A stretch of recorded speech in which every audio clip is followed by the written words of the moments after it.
So I have this theory about Hellraiser Judgment. I'm probably going to drag it out way too long. It's going to be like a 20-second joke slash theory. It is a real theory, but it's also funny. Um, but it's probably going to get dragged out way too long with backstory. So after the fourth Hellraiser movie, every one of them since had been another script kind of taken and turned into a Hellraiser movie to keep the IP rights. Starting with, I think it was Inferno. A lot of people defend Inferno. I don't think it's as bad as the others. I agree. I'm biased against Craig Schaefer, I think his name is. I didn't like him in Nightbreed. I didn't like him in The Sky is Falling. I didn't even recognize him in The Sky is Falling. I was like, who is this guy and why do I hate him? And I was like, oh, it's that guy that ruined Nightbreed for me for years. I really like Nightbreed. I just don't like him in it, unfortunately, which is kind of a huge component of the movie. The female lead's great, though. She kind of really helps it.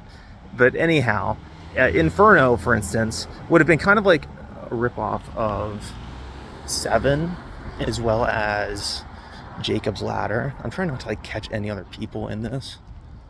I don't want to catch a stray just like on random, but and then yeah, it was Jacob's Ladder and Inferno, Jacob's Ladder and Seven, and then like they replaced some generic MacGuffin with the Lambent configuration, and then at the end Pinhead shows up, and that's like the best of the lot. Every other one gets even worse, where like by Deader, I don't even know. I watched them way too young, so maybe as an adult I would appreciate them more.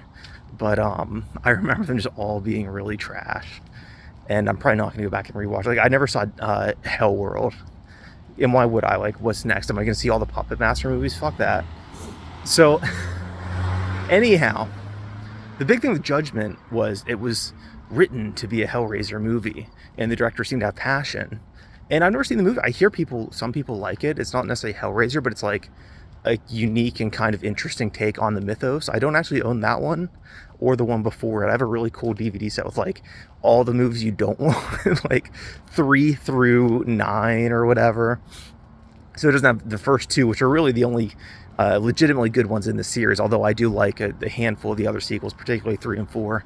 But so yeah, this was one that was like, it was written to be a Hellraiser movie. And from what I've heard online, what actually happened is that this director wrote a Hellraiser script. I looked at his name, it's like, I forget now, it's like Craig T. Turneycoat or something like that. Forgot it already. And he wrote a Hellraiser script. It was rejected. So then he did something really clever. He did some 4D chess here. He turned it from a Hellraiser script into a non-Hellraiser script. Then the studio's like, when he pitched that, the studio's like, well, we don't think this would make a good movie, but what if you made into a Hellraiser movie? But he'd already written it as a Hellraiser movie. I think that in order to get his Hellraiser sequel made, he pitched it and it was rejected. He's like, I know just what to do. And he pitched a shitty horror movie, and the studio was like, maybe it's a Hellraiser sequel just so we can keep our rights. And that's my theory on Hellraiser Judgment.